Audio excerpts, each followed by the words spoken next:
Well, okay, so I'm still in tailgate mode, so I'm gonna shift on over. Let's break Aye. on. Let's break on through. And we are live with the video. I changed the video this time. I'm changing it for every episode, which is, not too meaningful anymore. But so I put the episode 7 tag on the video itself. I'm very proud. Good job. Hello and welcome. This is Plaid Magic, episode 7. We're going to do MTG Origins review. I am Mr. Macabreman, one of the hosts of this fine show. I have here with me Crow 13. Okay. He says things. I also have Uncle Istivan, Who laughs a lot. also a person. Right. Okay, so we can start talking here. If you want to intro something while I fix what's going on our screen, that'd be great. Well, we're going to attempt to do one recording this time. Yeah, That will be the goal. Wait, only one? Only one, because I don't want to Sounds repeat the boring. same jokes over and over. Yeah, it's true. I would like to introduce Steve again. I think, Okay. Wait, what do you mean by again?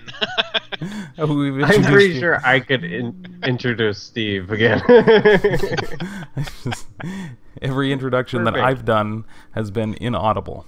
So, what are you gonna do? So, I forgot the required attire. I apologize. That's my bad. Mm-hmm. But otherwise, we're... Steve, this is why we can't have nice podcasts. Yeah, I know. It's funny, I just used that line at my house. This is why we can't have nice podcasts. Well, okay, not not that exact line. Fair enough. One of my kids sat on a TV tray and just demolished it. And so it's like, okay, Right. whatever. Fair enough. I have got a minor adjustment, and we are ready to go. Wonderful. I can't. It just always boggles my mind Mine too. how much. Yeah, it boggles everybody's mind, especially Andy's, in more of like an angry way. Okay, well we are. I just don't really like enchantments that much. Yeah. Yeah. Yes, well, that's understandable. Right. It's because I do. It's because I do, and we just do not seem to have too many things in common here.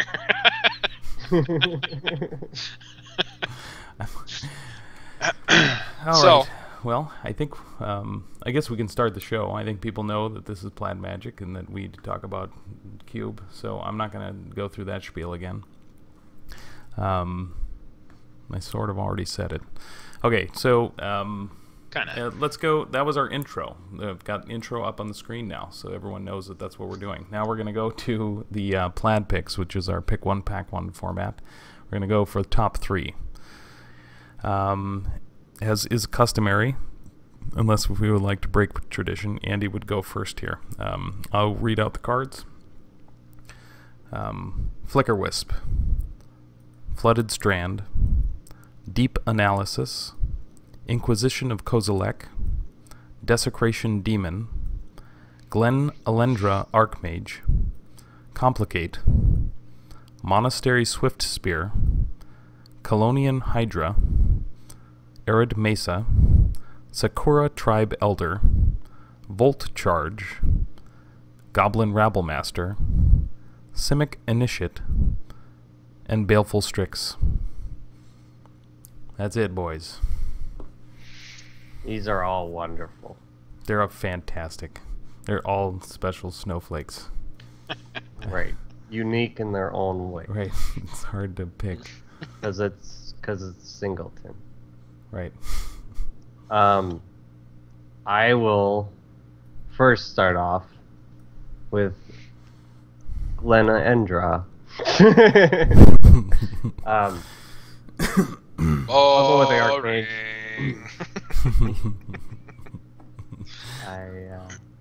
I prefer. I think she opens me up to quite a few strategies, and also She opens you up to one strategy, Merlendra Pod, which is your favorite. Yeah. Sometimes you play Blink with it. Doesn't Blink. I guess you can. Well, and although being able to counter a non-creature spell isn't terribly great in our cube, she still provides a decent way to protect some of your more gimmicky deck strategies. Other than that, I'll go with Inquisition of Kozilek. Mm-hmm. Not exactly the flashiest pick, but I am a control player by heart, or at least I've kind of moved towards that way as of now. The workhorse. Right. Yep. And then finally, Deep Analysis. Again, just a versatile card. Draws cards. Fair enough. That's about it. Yeah. Keep it short and sweet. Alright. I'm going to jump in. Yeah, go ahead. I like to go last. Alright. The water's warm. Yeah. So, betraying my color preferences, I'm gonna go ahead and snag the Desecration Demon just because I just kind of like large black cards.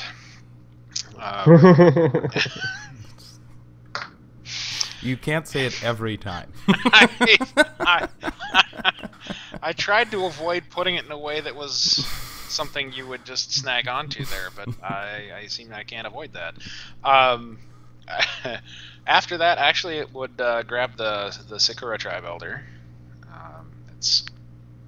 I enjoy a bit of land fixing, a bit of ramp.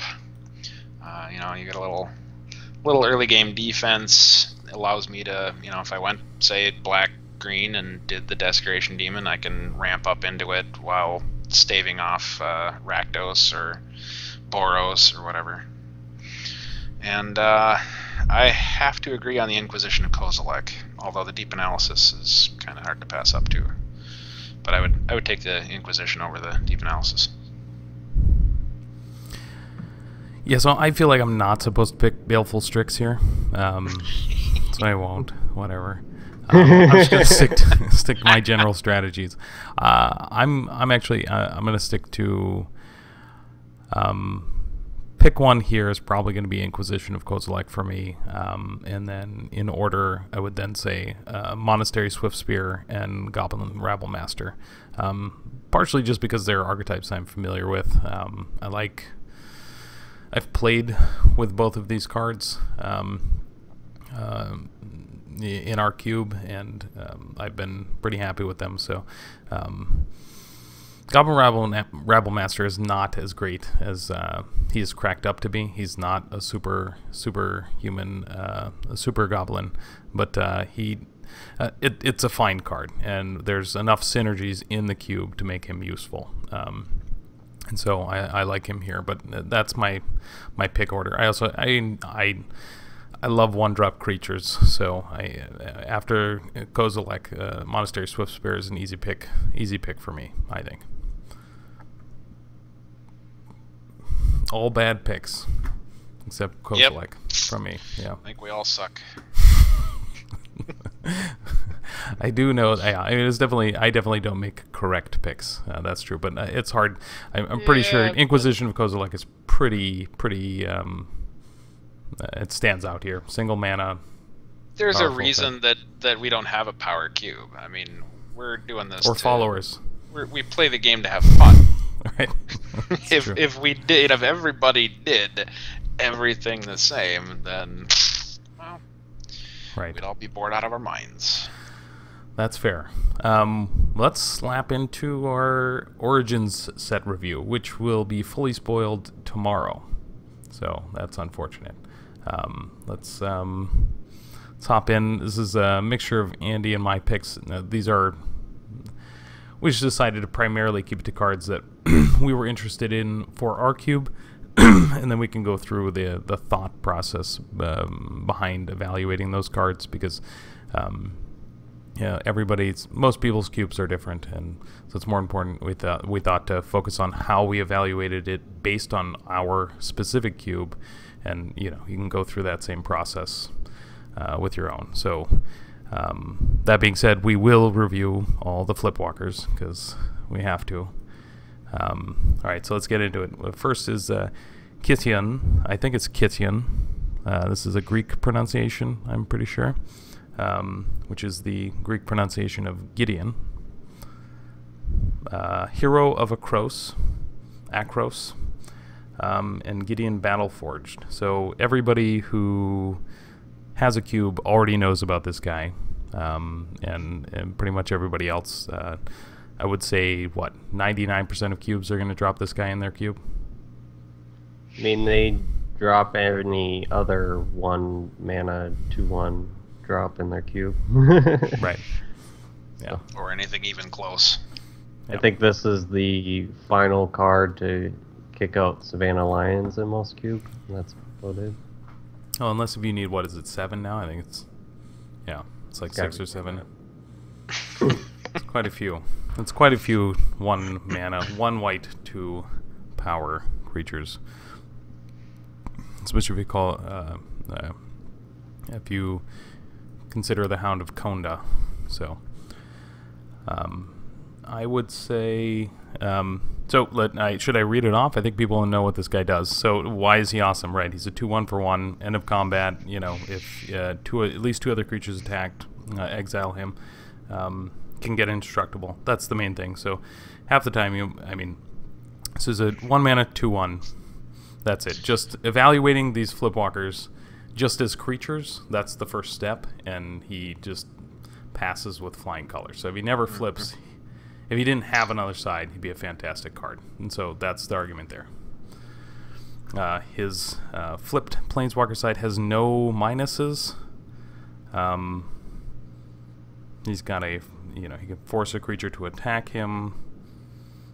+1, you can give a creature indestructible and untap it, and then he can become a 4/4 indestructible that prevents all damage. So people know what the cards do, I guess, but it's a very good card.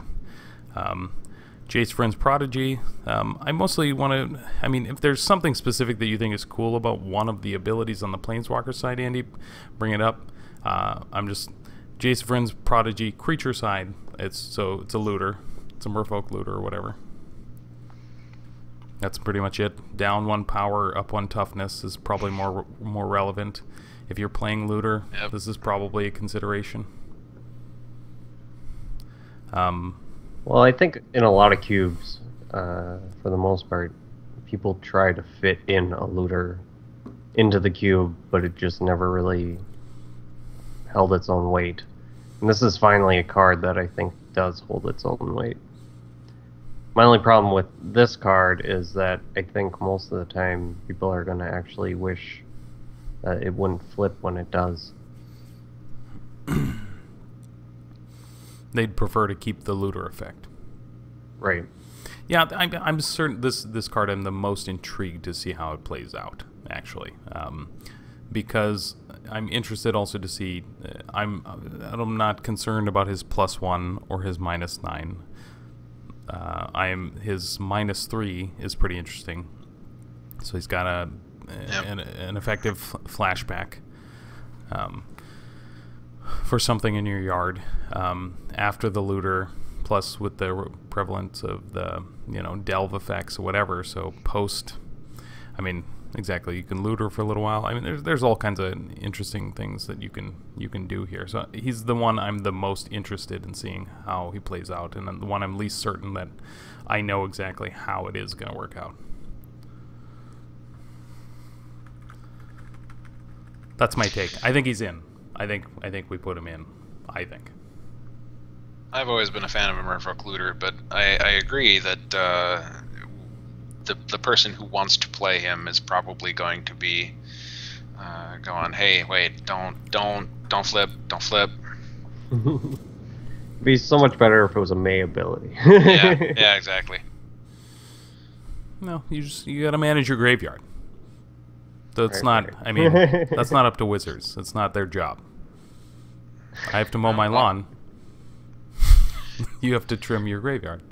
Fucking, what's that? Isn't there what's the white 2/1, the 1-drop? There's a recent one that you can exile a card from a graveyard, gain a life, something like that. Little guys like that, and Delve, and I mean, Dragon Hunters. Yeah, I forgot his name. I was just talking about him earlier today after lunch. That's it for me for these two guys. Those are my interesting things. So we get a better looter, I think. It's not, if you're running Merfolk Tribal, he's not better. But you're getting a Merfolk looter that unfortunately... Sorry? He also shouldn't be running Merfolk Tribal. There's that. You know, takes all kinds of people. That brings me way back. Takes all kinds of people to make a community. I was trying to figure out a way to combine the word cube and community, and I think it's impossible to do it without. I hope so. Yeah. Cube community. There we go. All right. That sounds like you're trying to prevent some sort of communicable disease or something. A square one. All right. Or you're about to accept a lot of diseases. So, right. Our next Liliana, round, heretical healer. Yeah. She just looks fun. Yeah. Yeah. Life of the party. That girl. She's I mean, I really think it's cool. It's just not 2 black 1, 2/3 lifelink. So as a creature, not really. I mean, you wouldn't be putting this in your cube. Just on that. Right.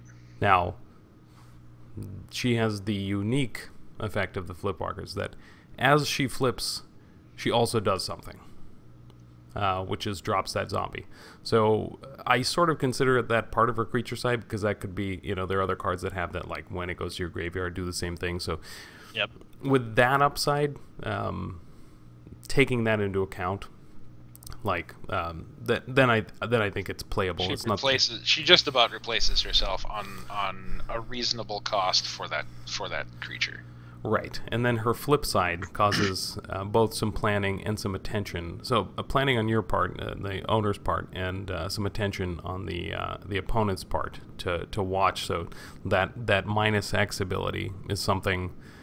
I think that's just an interesting tension, tension building effect. That -X, watching what's in the yard. When is your opponent, when are you going to kill one of their opponent's creatures, and then they can -X what creatures that, if you off that Mother of Runes, you off that mother. Yep. So it's just coming back.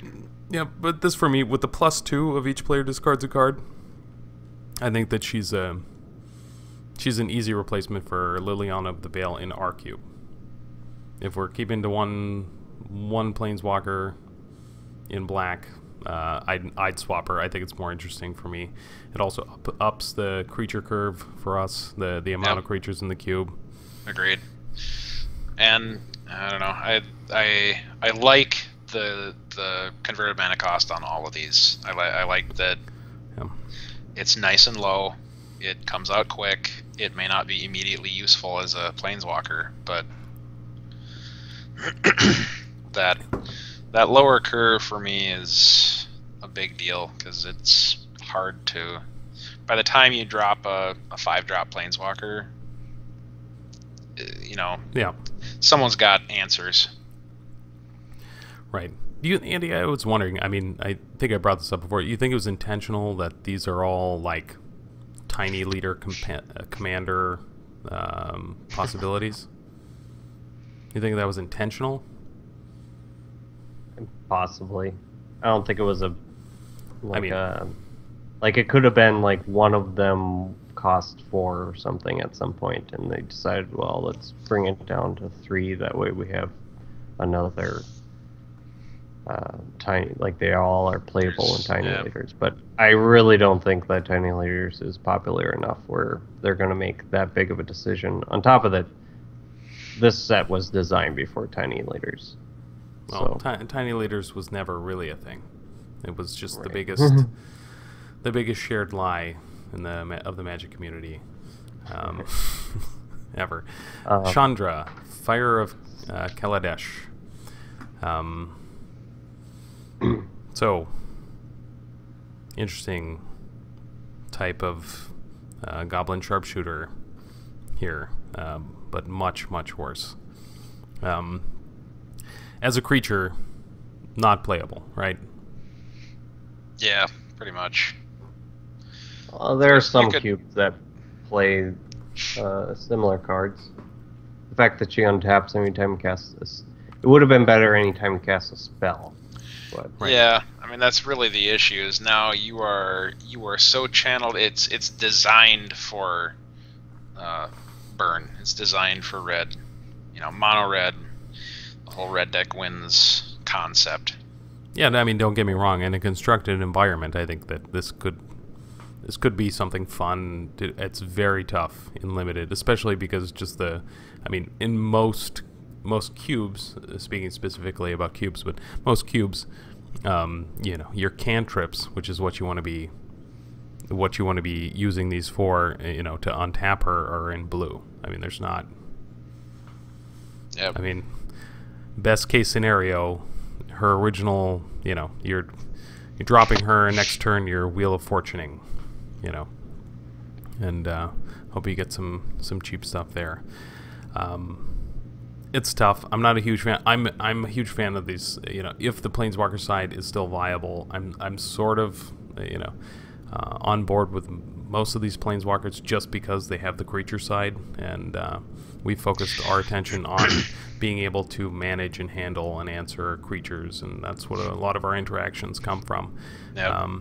So I prefer that. This one, in her case specifically, though, I mean, for our cube, she doesn't work because she's too red intensive. Right. In general, I have to throw out that, you know, mono red burn stuff is just, that's getting old. Yeah.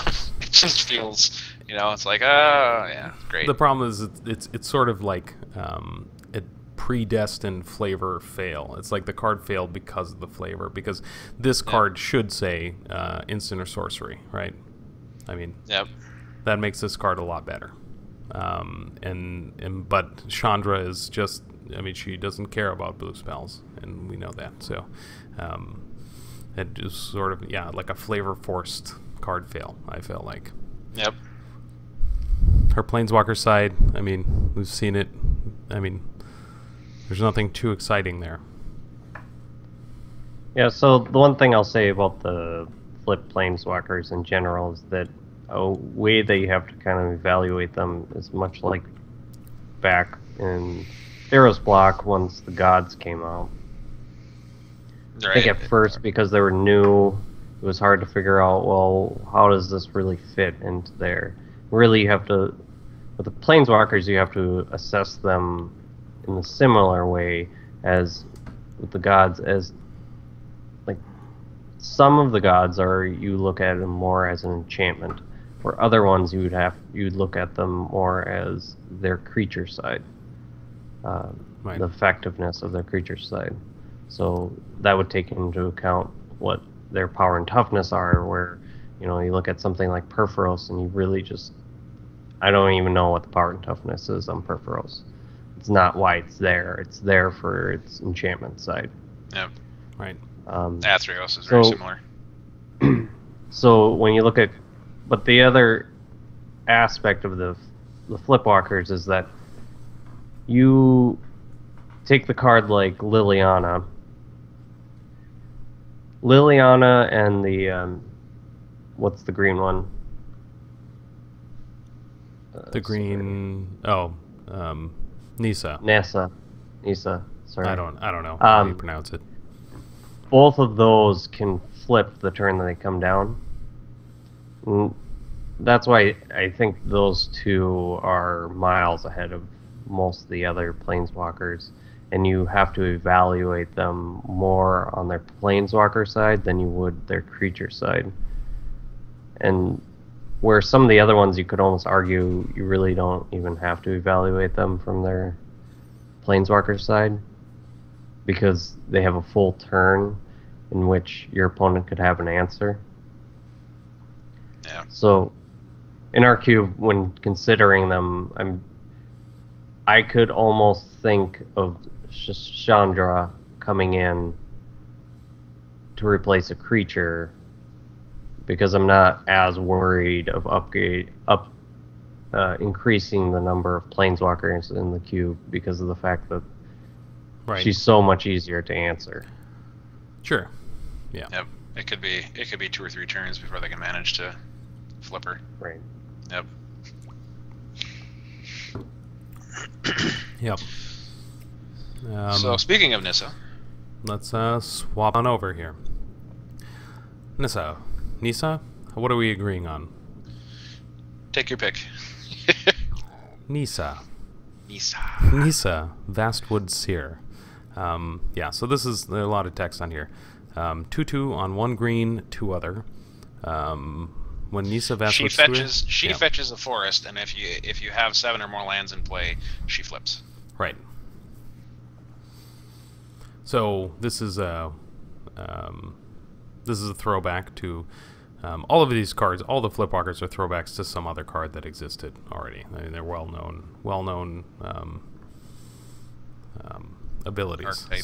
So it's a 1 green 2 for a 2/2 that fetches a forest. So as a creature, it's not terrible. Right, there are better options than that. No, I would. I mean, it's very reasonable. Right. It's kind of a fixer, especially in the case. It does specify basic forest. Right. So, And it does go to your hand. Right. That force should go into play. It's not. It should. It's not spectacular as modern creatures go, but right. So, not great there. On the flip side of things, she +1, reveal the top card of your library. If it's a land card, put it into the battlefield. Otherwise, put it into your hand. -2, put a legendary 4/4 green elemental creature token named Ashaya, the Awoken World, onto the battlefield. I have not read that lore yet. I don't know what that means. -7, untap up to 6 target lands. They become 6/6 elemental creatures. They're still lands. That's a permanent effect with 3 starting loyalty cost. yeah, it's gonna take you a while to hit that ultimate. Even if you're proliferating or something, you're not gonna get there before somebody can take a swing at her. Yeah, that's tough. That's a tough one. She also is one of the few ones that ends the game once you ultimate. Yeah, right, certainly. I guess you flip her, you drop her down, you take her down to 1. Hope there's no direct damage, and let the 4/4 legendary elemental just protect her. That's the idea there. Yep. But then you've got another 6 turns. Right, exactly. There's a long time to answer both the elemental and her. Yeah. Goodness gracious. Alright, next card. Pia and Kiran Nailar, also known as Siege Gang Progenitors. We've got a possible replacement here for Siege Gang Commander.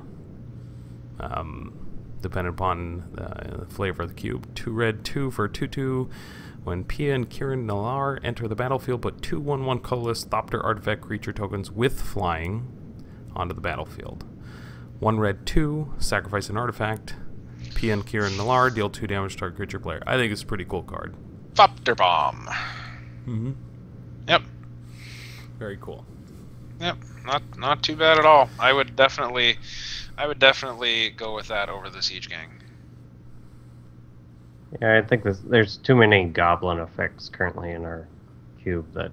Yeah, and they're incidental. It's really off. just to, it's really just to blow up, you know, to get some creatures on the board. They don't need to be goblins for us, and the added flying ability plus a possible fling effect means we, you know, suicide Rakdos. I mean, there's all kinds of stuff that wants this type of card. Plus, it's cool. I mean, it's Chandra's parents. It's like it's two people on one card. Wait. What are we evaluating?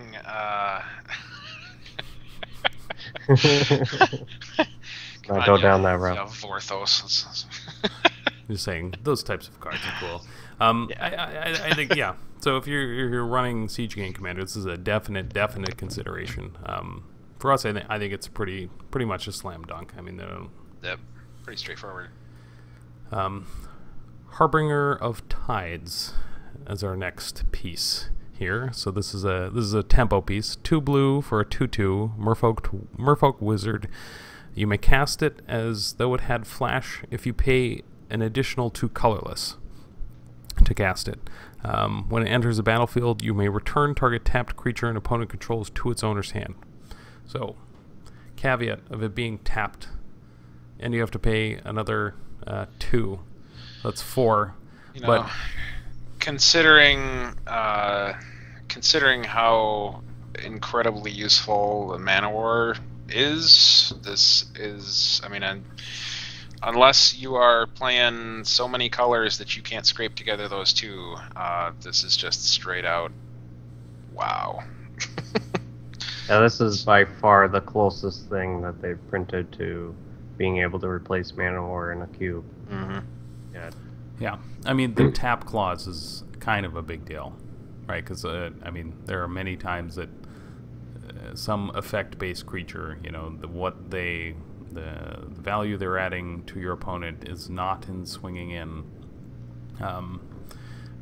is a deal. So, and you want to throw them, but those are probably not the ones you want to tempo out anyway, because they're going to come back down and just generate that effect. So, I just argued myself out of my argument. Yeah, you're good at that. Yeah, I think this is great. Yep, I agree. I would say that's beautiful Merfolk Wizard. Easily a good replacement, especially in a creature. You know, our cube being as creature heavy as it is,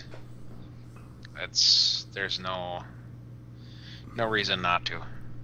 Yeah, I don't even know that you replace Mana War with this. I think that this is a good tempo addition to Mana War if you've got space in, I don't know, where do you put this? 2-drop, 4-drop, or 3-drop? You split the difference.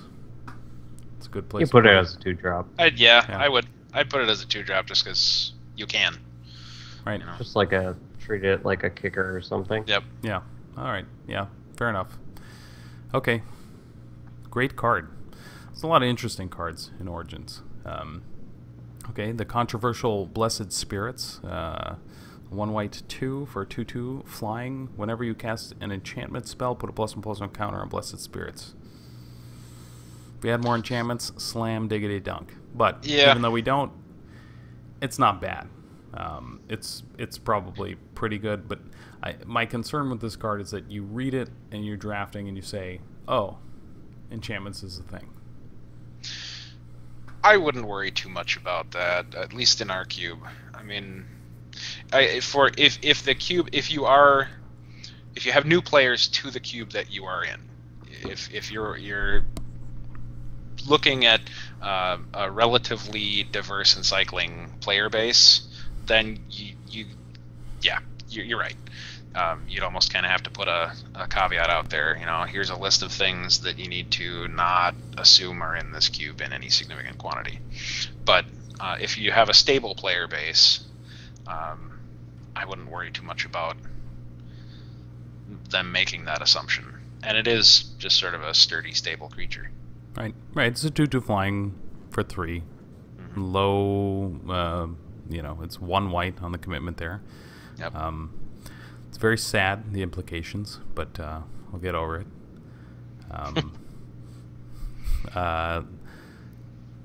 Andy, I mean, you pretty much said that same thing, right? This card just seems pretty... Pretty what? What? Try that again, Randy. This card just seems so pushed to me. Hello? Yeah, we can hear you now. You just cut out. It wasn't like a volume issue. Oh. Yeah. Just for efficiency and casting costs and white for a 2/2 flyer that could possibly get bigger very easily, and white being one of the more enchantment heavy colors. It's like, yeah, but I mean, when you base something, when you base a strategy on enchantments, it's so hard to value the costs, because yes, if I drop an enchantment on that Blessed Spirits, suddenly that thing is a pretty substantial issue. But I've tied 2 cards and who knows how much mana up into doing that. And if somebody wipes out the creature, that's a lot of my time and effort. Yeah, but we're talking about the color that has Oblivion Ring, Journey to Nowhere. A lot of its removal is enchantment based. Yeah, that's true. Yeah, that was a counter. So I said the same thing as you, Steve, until he said that. So I think you can put it into the cube without really having to support enchantments at all, like some sort of enchantment strategy. It just is happenstance. In the worst case scenario, you have a 2/2 flyer for 3. Yep. Oh, I thought you were arguing against it. No, I definitely agree that this is a good plan. Yeah. I mean, we might need to consider at some point renaming the cube the incidental cube. A lot of stuff that just happens to happen. It's fine. Mystery combo. Right. Next up, Languish. So this is cool. Selective removal in a sense. It's similar to the Killing Wave discussion we had. You cast back. 2 black, 2 creatures get -4/-4 until end of turn. Yeah, see, I'm all for this card. thing. I am all for this thing. Yep. Because I'm at that Desecration Demon from Pick One, Pack One. Yep. That's loving this. Yep. Yeah, exactly. It's a great. You finally get to attack with that guy. Yep, exactly. Take a picture. All right, Exquisite Firecraft. I mean, anybody jump in. I am willing to not speak about any of these cards. If you guys want to talk about, I'll just read the name, and you guys go ahead. I feel like I've been talking too much about these cards, and I don't know what I'm saying. I'm bad at evaluating cards. That's been clear. We're clear on that. I spent hours talking about every one of these cards with Andy before we do the month and a half run up to these casts. Are you having fun? Oh yeah, I love this. This is fantastic. So Exquisite Firecraft. Stop worrying about it. Exquisite Firecraft. That's just because I don't know when to stop and move to the next one. Whatever. If people want to talk about Languish for a long time. How about we move to the next one, Dan? Yeah, let's just do it. Exquisite Firecraft deals 4 damage to target creature or player. Spell Mastery. If there are 2 or more instant and/or sorcery cards in your graveyard, Exquisite Firecraft can't be countered by spells or abilities. In your graveyard. Huh. I don't know. Jeez. I mean, the non-counter clause, I think, is pretty huge. And 4 damage on 3 is not easy. bad. It's relatively easy to achieve, so you can plan on it. 4 damage on 3 is not decent bad. for cube. Yeah, I mean, it's not the efficiency that the whole hyper fast burn wants, but that's not who's going to pick this card then. Yeah, you don't get removal. That's pretty good. After 3 damage, and game reach is pretty good. I mean, after 3 damage though, there's not much, as far as like efficient. The cost for every damage beyond 3 is exponential. I mean, yeah. So, It's super. I think it's probably going to go into a lot of cubes. Is there something specific, Andy, that you would say evaluate, cross-reference, or like if you're playing this, then this is an interesting card?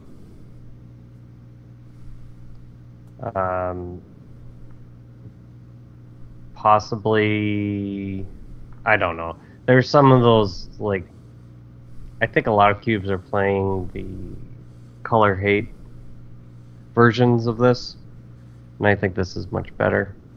So if anyone's playing one of those 1 mana, deal 4 damage, and can't be deal 4 damage to target blue, or white creature, yeah, then this is probably just better because it's.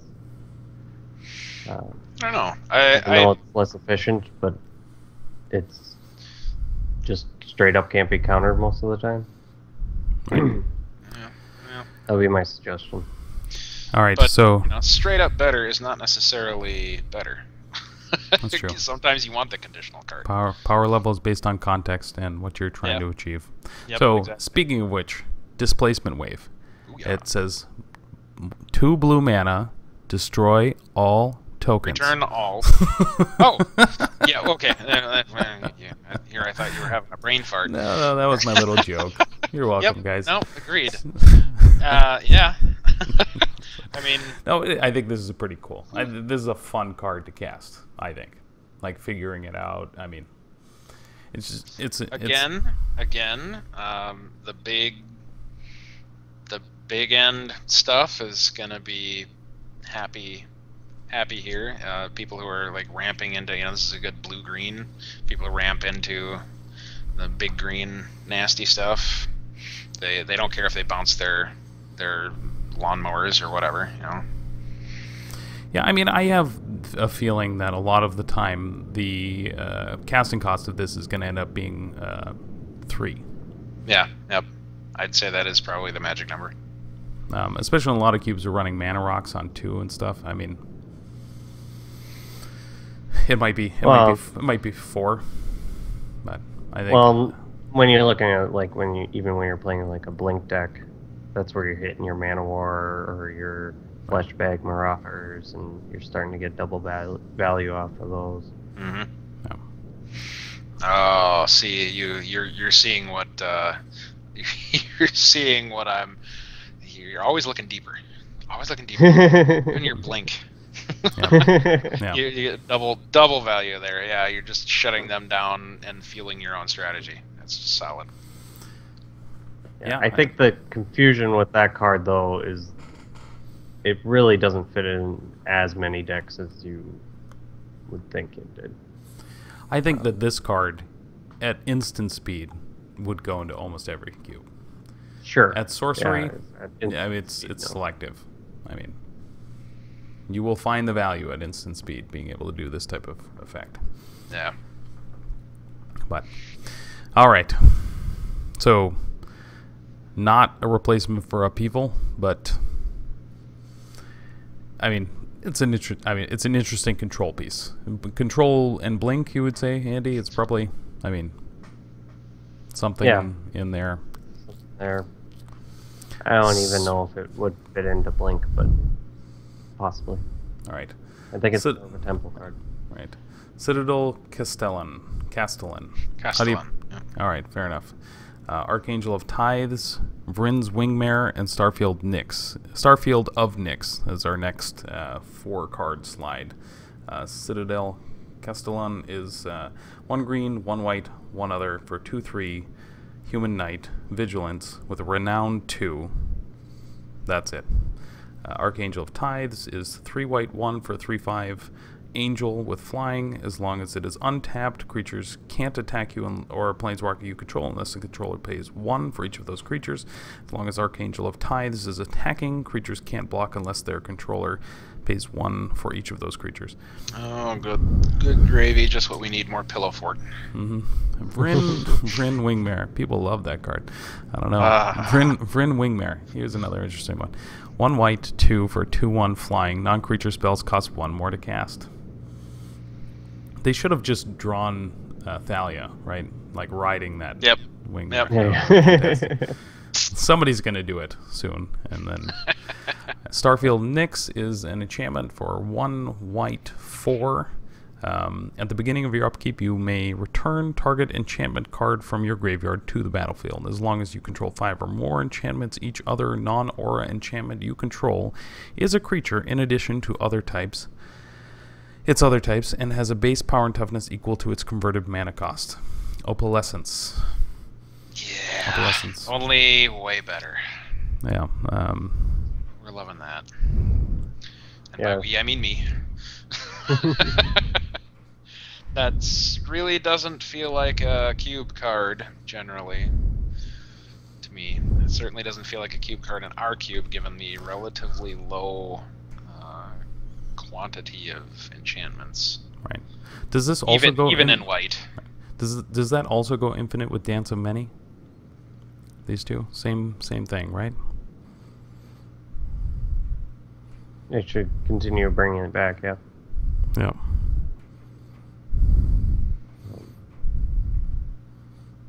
But actually, I don't know if... Well, yeah, Dance Many would work. Yeah. It should be just like Opalescence. I mean, that's a 2-card infinite right there, but it's silly. But yeah. Yeah, I mean, I think that for sure Archangel and the Wingmare are going to see play in a lot of cubes. Yeah. You know, you have your Death and Taxes with Wingmare and the Archangel. If you're playing some sort of Ghostly Prison strategy package in your cube, it's going to fit in there. And even if you're not, I mean, that is quite the finisher if you support mono color strategies. Yep. Yep. Citadel is just pretty efficient if you care about that type of effect. If you care about counters, I feel like this probably, if we had a slot in green-white, like just an open slot, we'd slap this in there for sure, just because it's just an efficient green-white creature that has counters on it, and counters lords is the theme in our cube. But it's an efficient creature anyway. Yep. 2/3 vigilance, pretty sweet. And this is cool. Starfield of Nyx, I think it's relevant. There's a lot of cubes post Theros that do have an enchantment sub-theme, and now with the addition of Origins and all of the new Enchantress effects, I think we're going to see more of that. And it's a cool card. I'd like to see how that pans out. I definitely enjoy the idea of it. I'd love to see. I'd love to see if someone out there can give us an example of a good enchantment themed cube, or cube that includes a decent amount of enchantments. I'd love to see that. Is there a personal favorite? Yeah, we'll see more. There's also the enchantment creatures, so I guess this would hit them as well, right? Yeah. So interesting. Yeah, that was the first enchantment creatures it won't hit, right? It just says enchantment. Yeah, as long as you control 5 I or more. thought the creatures are creatures until they're either auras or creatures. No, they can be auras or creatures, but they're also enchantment creatures that aren't auras at all. I'm not even talking about bestow creatures. Right. What, no, the centaur. The straight up enchantment creatures. Yeah. It'll function on. Right. Yeah. Yeah. It won't work on the bestow ones though. Right. Correct. This is true. But there's enough. I would argue that there's enough. They will work on the bestow creatures once they're creatures, though. Like, their power toughness will become their mana cost, correct? No. No? They're creatures when they're in the battlefield, and when they're in their hand, and when they're in your graveyard. But they're only also enchantments. Oh, they're never enchantments. I don't believe they count. Okay. I don't believe they count as enchantments until they... I could be wrong. I didn't know. I've never played a bestow card ever in my life, so I thought they also had the subtype enchantment in addition, in general. Like, even if you cast them as a straight creature, I thought that they usually had the subtype enchantment. Never mind. Another rules lesson for me from Andy during a cast. All right. This is like they brought the dash. back, The back dash. licids. They brought back licids. Licids. the Licid. same, Licid here. same Yeah. concept there. Yeah. It's rather interesting. When I saw that, I was like, wait a minute. That didn't go well the first time. How are they going to... But I admit they constructed it better the second time around. Yep. Hixus Prison Warden. Patron of the Valiant, Relic Seeker, and Soulblade Dijin. Fire at will. Yeah, Spellskite. It plays a pretty good version of a Spellskite effect for, obviously it's only one turn, but any types of tricks like this just tends to play with more interactive types of cubes. Plays well with them, I should say. Which one are we talking about? Prob- Spellskite. What? Where are we on? I think you're on the wrong slide. We're talking about Hixus Prison Oh, Warden, okay. Patron of the Valiant, Never Relic mind. Seeker. I and am on the incorrect slide, sir. Slide yourself back to where we are. Yeah. The electric slide. All right. I don't think we're talking about Asfan tonight, by the way. Another day. Probably not. Audio podcast time. Yes, so I did mention, Andy mentioned Soulblade Dijin. I as well was probably replacing Dijin of Wishes in our cube because it adds another card in the tool belt of our blue-red Storm-ish. It's also, it's a 4/3 flying, 2 blue for 5 converted mana cost 5, right? With flying that +1/+1 counters to gives +1/+1 gives your creatures +1/+1 until end of turn whenever you cast a non-creature spell. That includes himself.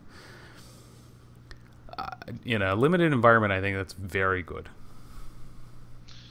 Yeah, it's not too bad. I mean, specifically in that red-blue niche, because as we pointed out many times, there are not a lot of spells in our cube to activate that. But in that niche, there's a reasonable amount of material to work with. And he's flying, so you get your reach. Right. Yep. I mean, I guess Sarah Angel's the same casting cost, but or Sarah Sphinx in blue. It's the same casting cost, but there's some added utility for us, and that happens to be because we've got this sort of, potentially cantripy, just spells kind of matter, red, blue sub-theme. Andy, you want to hit up these other guys? Yeah, Patreon and the Valiant. This just fits into one of our archetypes.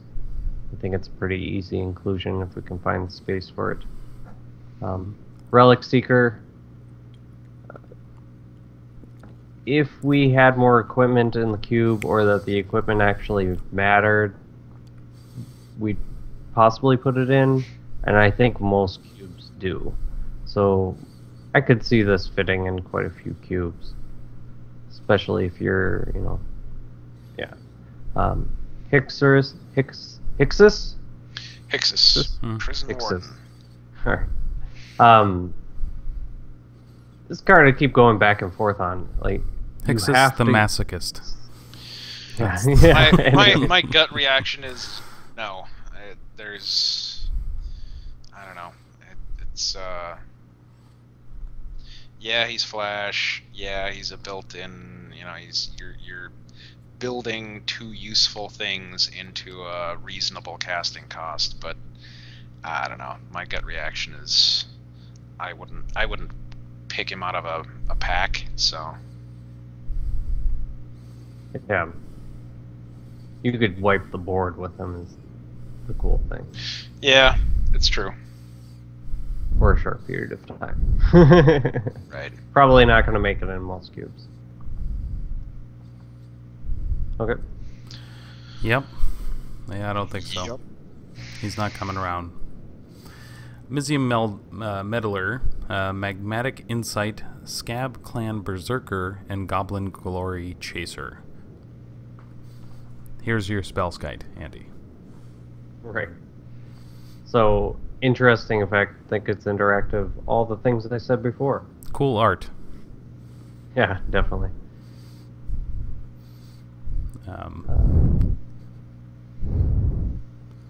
As in Magmatic Insight, 1 red, sorcery as an additional cost to cast Magmatic Insight, discard a land card, draw 2 cards. Yeah, that's kind of rough. In red, maybe. Especially Rakdos will enjoy it. Yeah, I think a lot of red decks are gonna play this card. It I mean, it fits in Izzet, fits in, like you said, Rakdos. I mean, once you start hitting that later game, or if you're playing an aggressive strategy where your curve kind of tops up at 3 mana, you're not really caring about the 1 land. Drawing 2 cards on 1 is pretty powerful. Yeah, but you're drawing. I don't know. I always look at it. You're drawing 2 cards. You're essentially filtering. You're filtering, and you're filtering at a specific cost, which in some cases that specific cost is going to work just fine. You know, like you said, mid game, you're fine with dropping this. You'll probably pick up a land when in the cards you draw anyway. But I don't know. You know, when do you want filtering the most? You want early game filter for mana fixing. At least I don't know that that's necessarily true in super aggressive decks, because you're not building. I mean, super aggressive decks are probably, you know, you're tuned down to like, you know, two colors most of the time. You're not going super aggressive in 3 colors, so you're not really looking for too much mana fixing. You should have that stuff, and you really get stuck. It's at that turn 5, you know, where you just peter out. You're done. Yeah, that's true. And there's enough stuff to, you know, there are enough things that care that you put some stuff in your graveyard, including the Grim Lavamancer. I mean, there are things. So as a one-off, I don't know. I wouldn't want to draw it. You know, I mean, I look at this and I think, do I want to draw it in my opening hand? No, it does me no good in my opening hand. Right. But agreed. You know, you pick it up turn 4 or 5. Probably be a pleasant sight. Yeah, fair enough. Well, let's the Scab Clan Berserker. So this is the reason, you know, a lot of people are like, oh, maybe I'll play Chandra in my cube or whatever, and then they spoiled what a lot of people think is a better 2/2 on 2 red 1. So 2 red 1 for 2/2 Human Berserker, haste, renown 1. Whenever an opponent casts a non-creature spell, if Scab Clan Berserker is renowned, Scab Clan Berserker deals 2 damage to that player. That's pretty hot. I would definitely take this over Chandra. If I saw both of them in the first pack, hands down, this is the better pick. Right. Yep.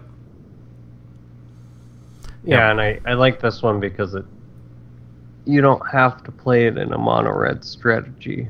A lot of the red cards that seem to be coming out seem to be so geared towards this mono red strategy, and this is just, yeah, it plays towards an aggressive strategy, but at least it's not like suicide. It's literally any aggressive strategy. Right. It's, you know, 2/2 haste that becomes, you know, easily becomes a 3/3 is solid in itself. Right. Yep. The rest is just gravy. Yep. Like that card. Absolutely. Alright, so next guy we got here is Goblin Glory Chaser. 1 red for a 1/1 Goblin Warrior, so some form of relevant creature type.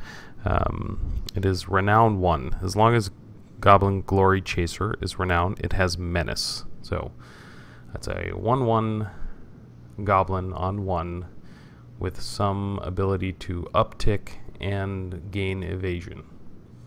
Would have loved it if it had Menace from the outset, but I guess that's the point, right? Right.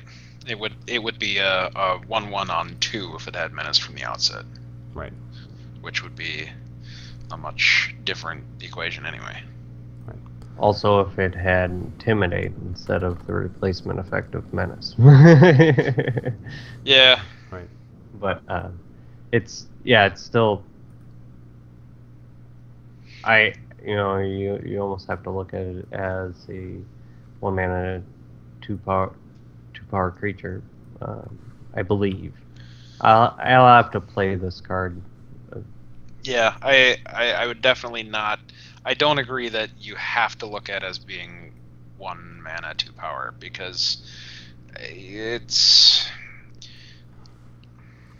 if any, it's just a 1/1. When it's a turn 2 1/1 at best. And yeah, it's not Rakdos-Cackler, like, obviously. Right. But I think because we're trying to push a theme to a certain extent, it's not that much worse than a 1-mana, 2-power creature. No, I agree. The benefit of having purpose, a +1/+1 yep, counter on exactly. For the purpose of the counter, I would agree that it's a reasonable replacement if we were to go if we're looking for a replacement. For sure. All right, we are on the next slide here. So we are now talking one of these. We left an open slot in this slide for the last of the cards, but we only filled up 3. And then I put a little proxy here just so we could read it, because the spoiled version of this card is very poor resolution. I'm assuming it's from the tablet mobile game version of Magic, Duels of the Planeswalkers.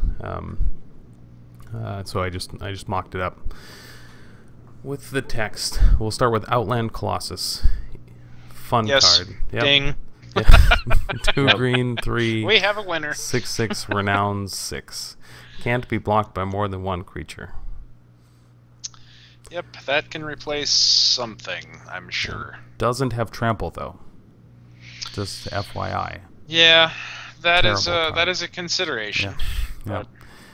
Pretty crazy. Just a 6/6 for 5 with major upside. Yep. And the fact that if you give it trample, if you have a way of giving this card trample, it's absurd. It's a 12/12. Yeah, right, because of its ability. It's a 12/12. Right. That is crazy. Mm-hmm. Yeah. Yep. And it's giant, so if you're playing giant tribal. And I think with the renown, like, yeah. There are giant tribal themes. That was old. That happened. I don't know that it's still happening, but it happened. It happened. People care about giants. That, or if you're playing a theme in your cube of the, mysterious, being that's looking off in the distance, like he doesn't even care. Yeah, exactly. He probably doesn't even look at explosions. Yeah. No. Turns around and walks away. Yep. All right. Ain't no hanger back Walker. That's for Andy. That's for you to review. So, this card I just think is awesome. It really plays well. If you're thinking about, like, you cast this on turn 2 as a 1/1, and it dies right away, you're still getting a 1/1 flyer. And to me, that's efficient enough for me to consider. But then also the fact that exponentially this thing gets better each turn. I mean, on top of that, it's not a huge consideration, but the base cost is flexible, and if you have nothing better to do on turn 6 than to drop him, well, he's a 3/3. Right. But the fact that you have to do this on your turn, activates ability on your turn, is very much needed. So they attack in with their 2/2, you can block, and you turn to 3/3 if you had played it on a. Welcome to Mishra's Factory there. It, right, exactly. So this card's definitely finding its way into the cube, and honestly, I think it's probably better than a lot of cards that are currently in cubes. And I think this really pushes you to play better. We've got our worm coil replacement, probably. Right. I mean, it's just more fun. I mean, yeah. Creates tokens still. You know, there's the thing. Yep. Gives you flying. Yep. There's the worm coil is a super badass, but this would be way more fun. Right. Well, and that is our review of Magic Origins. We're all done. We're going to skip this next piece, the ASFAN. We will talk about that, just for those of you who are not familiar. So ASFAN is an abbreviation or a conjunction of the word. So of as you fan through a booster pack. So it's the concept of the frequency of the occurrence of an archetype or some sort of theme to indicate to a drafter what types of archetypes are supported. So the more you see, you understand that's something supported. So as an example, like in Innistrad, the ASFAN of flip cards was 1. Exactly 1, because there was 1 flip card in every booster pack of Innistrad. So you knew that was some sort of theme within the set. That's the easiest example I can give, but so it's the average occurrence of some archetype or theme within a booster pack of cards, and its relevance is cube. It doesn't translate directly, so there's an offset for booster packs because you've got common, uncommon, whatever in a cube. It doesn't work like that, but we will go into detail at some point in a future episode. Some of the differences and considerations for that within a cube, because it's not apples to apples on that. But we will skip it for this time. I think one of the main reasons why we want to talk about it in the future is because when we a lot of times talk about our cube, there's a misunderstanding of what role a theme plays in our cube, and a lot of it has to deal with that misunderstanding comes from what the ASFAN is. Yeah. Because people don't really understand how we can fit certain cards that are an extraordinarily high power level, and then you have cards like, the Simic Initiate, which was in Modern Masters, by the way. Just FYI. They put him alongside Tarmogoyf just fine. So let's go into news. I actually have one extra piece of news that's not listed on here. I'll show that in a second. News. So Thinking Inside the Box will replace our Twitch cast for regular episodes. Twitch will operate on a quarterly schedule. That's actually, I don't know that that's true. I just put that there. Our Twitch cast, so this video presentation, we are going to do on an irregular basis, as in more irregular than it has been in the last few months. We're going to just switch to an audio-only podcast for the most part, and then maybe set reviews. I don't know. We'll decide. We'll still do these. If you watch this on YouTube or Twitch and you really enjoy this format and you think we should continue doing it more frequently, you are welcome to send us an email or send us a tweet on at Plaid Magic, or send us an email to plaidmagic@outlook.com. I'll be happy to hear the feedback. But barring some public outcry, we're switching just for technical reasons and a lot of the overhead that goes along with us doing this Twitch cast from different locations and such. We're switching to a simpler format to continue producing content as best we can. That being said, it should result in more content, more frequent content, regular content, better quality, better content. Yeah, timely content. Also, a little piece of news here. You guys can't see this because you're well, you will be able to see it if you're watching Twitch in a few seconds. But we also, courtesy of at Durfington, we have some new Plaid Magic avatars for the three of us, which were just finished about 20 minutes ago. I received the email during the cast, so I threw them up here. So, if you see these, that's us. Wonderful. Next up here, next little piece of news. Oh, I'll get rid of I'll have these. to give my reaction next time. Oh yeah, you can't see it, right? Steve's in a little bit of a mishmash tech setup over there. Next cast, I can't see it. I put Thursday, August 6th. No idea. I'm leaving in a couple days. I'm in New York for business for 2 weeks, and then we've got all kinds of other stuff going on. So we plan on doing the audio podcast more frequently than we've been doing the video Twitch series. But this next one, it's just sort of bad timing. I'm gone for quite a bit of time. So, although I guess we could do it when I'm in New York. Not a huge issue for me, but we'll discuss that later. But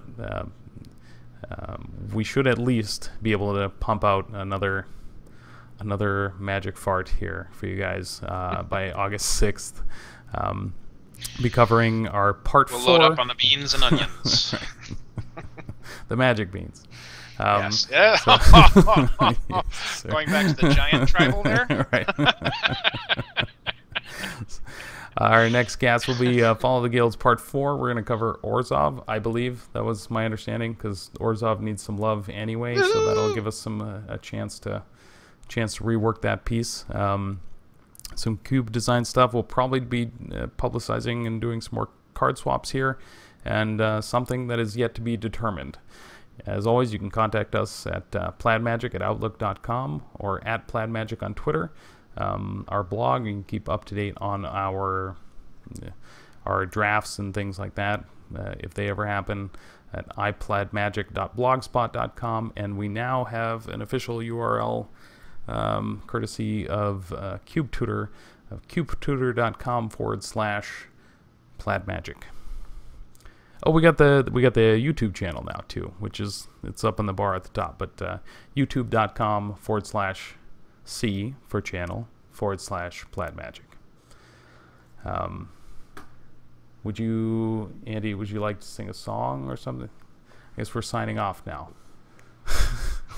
I don't have my guitar ready. I'm just not prepared. 3 blind mice. Wait. 3 blind. If I was more prepared, I would have picked up Andy's.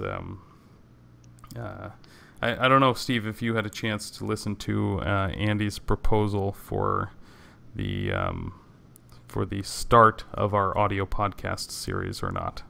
No. Right. I'll just pull it up right here. I mean, I don't want to toot my own horn, but it was at least as good as Kanye West's music. That's not saying much, Andy. Watch it. He'll hear you. Yes, well. You know, if I could find where it was, I would totally do it. I will post it someplace. It's already on Twitter. There's nobody, you know. I will post it. It was. I'll put it in the show notes. Underneath the video for you, the YouTube people who watch this. I guess we get like... You strange and dedicated fans. Yes. We do get like, I don't know, 40 views a month or something like that per video. Cool. Yeah, something like that. That's only because Mom doesn't know how to actually load it. Yeah, she just keeps hitting F5. Clicking refresh. Yeah. she's trying to reload us. It's not. Yeah. All right. Have a good night, people. I'm helping. Take it easy, everyone. Good night.